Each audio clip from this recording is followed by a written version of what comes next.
जय हिंद दोस्तों, त्यागी trading tips में आपका स्वागत है। दोस्तों, इस वीडियो के अंदर हम बात करने वाले हैं दो कंपनी के बारे में। यहाँ पर बात होने वाली है जिनकी परफॉर्मेंस थोड़ी सी खराब चल रही थी क्वार्टरली रिजल्ट्स को लेकर। देखिए, किसी भी कंपनी को आप देख लीजिए जिसके अंदर मल्टीबैगर रिटर्न देने की कैपेबिलिटी है या ऑलरेडी दे चुका है या देने वाला है, एक चीज़ इन तीनों के अंदर कॉमन रहेगी। क्या? कि उनकी परफॉर्मेंस अच्छी रहने वाली है। किसके साथ? उस कंपनी के बिजनेस के साथ। अगर उस कंपनी का बिजनेस बहुत ही ज़्यादा शानदार है तो उसके अंदर आपको देखने को चीज़ मिलेगी कि धीरे धीरे कंपनी का प्रॉफिट ऊपर जाएगा, रेवेन्यू धीरे धीरे ऊपर की तरफ खिसकता हुआ जाएगा। उसी को आधार मान के शेयर को खरीदा जाता है, वेट किया जाता है या एवरेज बनाया जाता है। तो अभी दो तीन चीज़ें आपको देखने को मिल रही है मार्केट के अंदर। पहला, लगातार गिरावट देखने को मिल रही है। उसके दो रीज़न हैं। पहला रीज़न, ट्रंप अभी हाल फिलहाल में जो बिल्कुल भी नहीं मान रहे, और ट्रंप साहब अभी आप देखेंगे तो 25% का उन्होंने एल्युमिनियम और स्टील पर टैरिफ भी लगा दिया है, टैक्स लगा दिया है कि आप अमेरिका के अंदर अब एल्युमिनियम और स्टील का एक्सपोर्ट करते हो तो फिर आपको इतना बड़ा टैक्स देना पड़ेगा। दूसरा, लगा दिया मतलब क्या है कि पीछे हटने वाला नहीं है ट्रंप। अब लगा दिया मतलब आगे भी बड़े बड़े एक्शन होने वाले हैं। लगाने के बाद क्या हटाया जा सकता है? बिल्कुल हटाया जा सकता है। देखिए, हर कंट्री की अपनी एक पॉलिसीज होती है। जैसे कि कनाडा ने बोला है कि अगर आप हम पर इस तरह से टैक्स लगाओगे तो फिर हम भी आपके इलेक्ट्रिक व्हीकल पे बड़ा टैक्स लगाने वाले हैं। यानी कि इधर भी टैक्स लगेगा, फिर उधर भी टैक्स लगेगा। टैक्स में होता क्या है? टैक्स में एक चीज़ होती है कि दोनों देश को दिक्कत परेशानी होगी। ऐसा नहीं कि एक देश को दिक्कत होती है। प्राइस बढ़ जाएंगे, पैसा सरकार के पास जाएगा, पैसा सरकार के पास जाएगा। क्या टैक्स जीरो कर पाएंगे ट्रंप साहब? कर सकते हैं। क्या फ़ायदा होगा? बिल्कुल फ़ायदा होगा। जिस कंट्री के अंदर टैक्स जीरो है उसके अंदर पैसा छिपाया जाएगा नहीं। फिर क्या होगा? सारा का सारा पैसा बैंकों के अंदर आ जाएगा। देखिए, जहाँ पर टैक्स जीरो हो जाए, जहाँ पर टैक्स जीरो हो जाए वहाँ पर लोग खुलकर तो खरीदारी करेंगे, खुलकर शॉपिंग करेंगे, अगर टैक्स वहाँ पर जीरो कर दिया जाए तो। लेकिन सरकार उतनी मजबूत होनी चाहिए, सरकार के पास इनकम होनी चाहिए। बिना टैक्स के तो कुछ होगा ही नहीं सरकार का। बड़ी इतनी सारी कंपनियां, मैं क्या बोलता हूं कि जो टेलीकॉम सेक्टर ही अगर सरकार के पास रहे, पूरा कब्जा टेलीकॉम का रहे, उसी से काम चलता रहेगा। लेकिन सरकार की तो खोपड़ी पता नहीं कहाँ पर है, सरकार की खोपड़ी का पता नहीं चल रहा कहाँ पर है। टेलीकॉम पर अगर पूरा कब्जा हो जाए तो हर किसी के पास मोबाइल है, खर्चा चलता रहेगा सरकार का। किससे क्या टैक्स लेना, क्यों जीएसटी लेना? दूसरी बात, बहुत सारी ऐसी चीज़ें हैं जो डायरेक्टली रिक्वायरमेंट है हर किसी की। जैसे कि आटे की रिक्वायरमेंट शहर के अंदर कोई खरीदेगा, भाई सरकार का ही आटा खरीदना है। क्यों? क्योंकि भाई देश को चलाना है तो सरकार का ही आटा खरीदा जाएगा, पाबंदी लगा दो। दूसरा क्या है कि टेलीकॉम के अंदर तो सिर्फ कंपनी किसकी रहेगी? सरकार की ही रहेगी। काम खत्म, जीएसटी वीएसटी देने की कोई आवश्यकता नहीं, इतना पैसा रहेगा। हर किसी के पास मोबाइल है, हर कोई रिचार्ज करा रहा है। ठीक है, तो आप समझिए सारी चीज़ों को। लेकिन होता क्या है, इसके अलग ही होता है, अलग अलग रूल बने होते हैं। थोड़ा सा अगर मेहनत की जाए तो टैक्स ख़त्म किया जा सकता है। ऐसा नहीं कि टैक्स इंडिया के अंदर है, 12 लाख वाला है। मैं बोलता हूँ कि 40 लाख 50 लाख तक किसी को टैक्स देने की आवश्यकता नहीं पड़ेगी। लेकिन देखिए, बिना टैक्स के कुछ बात नहीं बनेगी, क्योंकि इनकम सरकार की नहीं रहेगी तो फिर क्या होगा? सरकार की उतनी इनकम भी होनी चाहिए ना। वो कंपनियां, इतनी सारी कंपनियां होनी चाहिए। अब धीरे धीरे कंपनियां उतनी परफॉर्मेंस दिखा नहीं पा रही हैं, प्राइवेट वाली कंपनियां ज़्यादा आ गई हैं। क्या समझ में आ रही है? तो बात यहाँ पर समझिए कि Q3 के रिजल्ट्स अगर किसी कंपनी के अच्छे आते हैं तो उस पर आप ध्यान लगाएं। माहौल अभी अभी ट्रंप साहब ने ख़राब करके रखा हुआ, टैरिफ तो चलेगा क्या लंबे समय तक? चलेगा तो नहीं है, चलेगा तो नहीं है, लेकिन बैलेंस बन जाएगा इससे। लेकिन चला तो बड़ी दिक्कत हो जाएगी।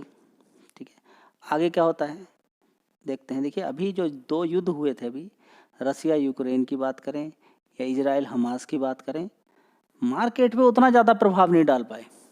लॉन्ग टर्म में पड़ता है लेकिन उतना ज़्यादा प्रभाव नहीं डाल पाए। लेकिन ये टैरिफ ने डाल दिया। दूसरा, एफआईज लगातार माल बेच रहे हैं। अब उसके पीछे का कारण भी है। माल बेचने का कारण क्या है जी? क्या कारण है? देखिए, एफआईज दो ही काम करते हैं। क्या? नीचे खरीदते हैं, ऊपर की साइड में बेचते हैं। ठीक है। ठीक है। बेचने के बाद मार्केट गिरना शुरू हो जाता है, फिर सस्ते हो जाते हैं, सारा पैसा वो निकाल लेंगे। फिर जब मार्केट बिल्कुल गिर जाएगा, बहुत ज़्यादा नीचे की साइड में शेयर पहुंच जाएंगे, सस्ते शेयर मिलेंगे, 5 रुपये, 10 रुपये, 20 रुपये, 30 रुपये, 50 रुपये सस्ते सस्ते शेयर मिलेंगे। आने वाले टाइम में फिर 1-2 साल के बाद फिर रैली बनेगी, उन 50 रुपये वाले शेयर को 200-250 बेचा जाएगा, फिर गिरावट होगी, चलता रहेगा जी। तो फिर हम क्या करें? जैसे वो काम कर रहे हैं वैसे ही आप कीजिए। आपको ह्यूज क्वांटिटी मारने के लिए बोलता कौन है? और ये कहाँ से खबर मिल रही है कि गिरता नहीं है शेयर? सबसे बड़ी तो दिक्कत वाली बात है कि आप 5 साल का चार्ट ही नहीं देख रहे हैं। किसी भी शेयर को खरीद तो रहे हैं, लेकिन 5 साल का चार्ट नहीं देख रहे हैं आप। बस सबसे बड़ी दिक्कत ये हो रही है। इस शेयर की भी अगर आप बात करेंगे तो देखिए, 5 साल का चार्ट पढ़ना आप देखेंगे तो ये पाएंगे जब आईपीओ आया, आईपीओ के बाद तेजी तेजी तेजी तेजी। सबसे पहली बात तो आईपीओ इतने का क्यों आया? 309 का। उसके बाद इतनी बड़ी तेजी बन गई है, ठीक है। क्यों बन गई किसी को कोई मालूम नहीं। उसके बाद देखिए गिरावट भी यहाँ पर हो गई। उसके बाद अच्छी खासी तेजी बनी है, फिर गिरावट होगी, फिर तेजी। सेक्टर ही पूरा अगर देखें, ये वाला सूज वाला अगर सेक्टर ही अगर देखें तो इतना अच्छी परफॉर्मेंस नहीं दिखा पा रहा है। फिलहाल देखिए आज अच्छी खासी तेजी बन गई है रिजल्ट्स के आधार पर। क्या टिकाऊ रहेगी तेजी? देखिए ये कह पाना बड़ा मुश्किल है कि टिकाऊ रहेगी क्या नहीं रहेगी, लेकिन आपके लिए एक अच्छी इन्फॉर्मेशन मिल गई है जिनके पास शेयर है। चलिए देख लेते हैं। तो अगर बात करते हैं कैंपस की, तो 1 साल पहले देखिए 472 करोड़ का रेवेन्यू था, उसके बाद 364 करोड़, उसके बाद 339, 333 करोड़ का, उसके बाद 515 करोड़ का। देख लीजिए, तो ये जो 515 करोड़ का रेवेन्यू देखने को मिला है, इसी वजह से इसके अंदर अच्छी खासी तेजी देखने को मिल गई है। दूसरी बार रेवेन्यू अच्छा है, ठीक है, खर्चे ज़्यादा हो गए तो बड़ी दिक्कत हो जाती है। खर्चे भी मेंटेन है, इसलिए आप देख सकते हैं। ये कल मैंने आपको बता दिया था, सारी इसके बारे में जानकारी दी। IRCTC और इस शेयर की दोनों की रिसर्च एनालिसिस करके बताया था आपको कि कंपनी के रिजल्ट्स काफ़ी अच्छे आए हैं। तो अच्छा आने का मतलब मैं ये नहीं बोल रहा हूँ कि आपको खरीदना है, नहीं खरीदना। खरीदने का तरीका होता है, थोड़ा थोड़ा करके खरीदिए, देखिए कि गिरा हुआ क्या नहीं है, ठीक है। अब यहाँ पर देखिए, आप रिस्ट्रिक्शंस दिए गए हैं यूट्यूबर के कि कोई बाई सेल नहीं बता सकता है, ठीक है। तो ये सारी चीज़ें आपको समझना, आपको एक अनुमान लगाना है। सारी चीज़ें आपके सामने देखिए, रिजल्ट्स अच्छे आ गए हैं, शेयर गिरा हुआ है, अब क्या पूछना, अपने से अनुमान लगाइए। SIP करनी होती है किसी भी शेयर के अंदर, ज़्यादा दिमाग लगाने की आवश्यकता नहीं है। ज़्यादा लगाओगे तो देख लीजिए जी, 2 लाख शेयर मारूंगा, 5 लाख शेयर मारूंगा, 1 लाख शेयर मारूंगा, 50,000 शेयर मारूंगा, मारो। नीचे खरीदने के लिए पैसे नहीं रहते हैं, पड़े रहिए ऐसे ही। बहुत सारे लोगों के साथ हो रहा है ऐसे, जिन्होंने 1000, 2000, 500 शेयर, 1000 शेयर ऐसे ही मार दिए, शेयर गिर गया वहीं से। नीचे खरीदने के लिए पैसे नहीं है। जितने ज़्यादा शेयर मारोगे उतने ही फिर दोबारा ज़्यादा शेयर मारने पड़ेंगे, उतना ही ज़्यादा पैसा चाहिए। इसलिए संभल के रहो। कम शेयर खरीदोगे तो नीचे की साइड में शेयर गिर जाएगा, तो एवरेज आसानी से बनाया जा सकता है। इस चीज़ को रट लीजिए। बार बार मैं बोल रहा हूँ, कुछ चीज़ काम नहीं आएगी आपके पास, गिरावट की तैयारी आपके काम जरूर आएगी। अच्छी कंपनी के अंदर ये सारी चीज़ें करनी है। चलिए, तो ऑपरेटिंग प्रॉफिट 82 करोड़ का, बहुत अच्छी बात है। पहले तो 38 था, उससे पहले 52, 64, 56, तो बहुत अच्छी यहाँ पर देखने को मिला। चलिए, प्रॉफिट के अंदर भी अच्छा उछाल देखने को मिला है, 46 करोड़ का। उससे पहले 14 करोड़ था, बड़ा दिक्कत हो गई थी, 25 करोड़ से सीधा 14 करोड़ हो गया। अच्छी कंपनी आपके पास रहेगी तो इन चीज़ों से डरना नहीं है। लोग बेच के निकल जाते हैं। देखिए, अगर एक चीज़ याद रखिए, क्या कि कंपनी के 3 क्वार्टर तक रिजल्ट्स अगर खराब आए और वो एक गरीब इंसान है, उसने कोई शेयर खरीद लिया, पिछले 9 महीने हो गए हैं, 10 महीने हो गए हैं, शेयर नीचे की साइड में गिरा, गिरने के बाद वो SIP करता रहा, तो गलत चीज़ है क्या? देखिए, गलत तो हमने खुद अपने आप को बना के रखा। गिरावट गलत नहीं है। गिरावट का मतलब सस्ते शेयर मिल रहे हैं। क्या है गिरावट का मतलब, बताइए ना। गिरावट का मतलब आपका शेयर गिर गया, बर्बाद हो गया कोई? आप बताइए ना, शेयर नीचे गिर गया, बर्बाद हो गया कोई? कैसे? ये तो चलता रहता है भाई। गिरावट होती है, तेजी होती है। अब ये क्यों नहीं देखते कि कोई शेयर 20 का था 200 पे पहुंच गया? ये तो कोई देखने के लिए तैयार नहीं है। देखिए उस चीज़ को, तभी तो पता चलेगा कि शेयर का एग्जैक्ट क्या भाव होना चाहिए था, ठीक है। लॉन्ग टर्म में शेयर काफ़ी ऊपर चले जाते हैं, लेकिन इतने समय तक कोई होल्ड कर नहीं पाता है, डर जाते हैं। लेकिन 5-5 साल तक गिरावट हो रही है बहुत सारे शेयर्स। कितने सारे शेयर्स आपको चाहिए जिनके अंदर पिछले 5 साल से लगातार गिरावट हो रही है, और जबकि अच्छी क्वालिटी की कंपनी है? भाई सुधर जाइए, कोई फ़ायदा नहीं है, ठीक है। तो मैं ये नहीं बोल रहा हूँ कि कल ही आपको खरीदना है, लेकिन एक रूल बनाइए अपना। मार्केट कैप कम है कंपनी का, तो आने वाले टाइम में कुछ हो सकता है, देखते हैं। तो दोस्तों, मार्केट कैप भी देख लीजिए कंपनी का, कैंपस का 8,609 करोड़ का। कितना? 8,609 करोड़। तो अगला शेयर है अशोक लीलैंड। पिछले 5 साल में कोई खास तेजी इसके अंदर नहीं बनी है। जो तेजी बनी थी 1 साल के अंदर, उसके अंदर भी बड़ी गिरावट हो गई है। देखिए, तेजी बनी थी अच्छी खासी तेजी यहाँ पर बनी। ये देखिए 260 रुपये, अभी कितना है 219 रुपये। तो इतनी कोई बड़ी गिरावट भी नहीं हुई है। अगर ज़्यादा बड़ी तेज़ी नहीं बनी तो इतनी कोई गिरावट नहीं 6 महीने में, या फिर 6 महीने में देखेंगे कितनी गिरावट है, 12% की गिरावट है सिर्फ। ठीक है, देख सकते हैं यहाँ पर 262 रुपये से अभी 219 रुपये। दूसरे शेयर्स देखिए कितनी बड़ी बड़ी गिरावट हो गई है, ऊपर से 50% गिरे हुए हैं। कोई खास तेज़ी नहीं तो कोई खास गिरावट भी नहीं है। पिछले 5 साल में कोई खास तेज़ी इसके अंदर बनी नहीं है। नीचे के लेवल की अगर बात करें, जो कोरोना वायरस का लेवल था उसको कंसिडर करना बेकार है। ओवरऑल मिला के देखें तो कोई खास तेज़ी अभी नहीं है इसके अंदर, है एक मूवमेंट आगे जो दिख सकता है।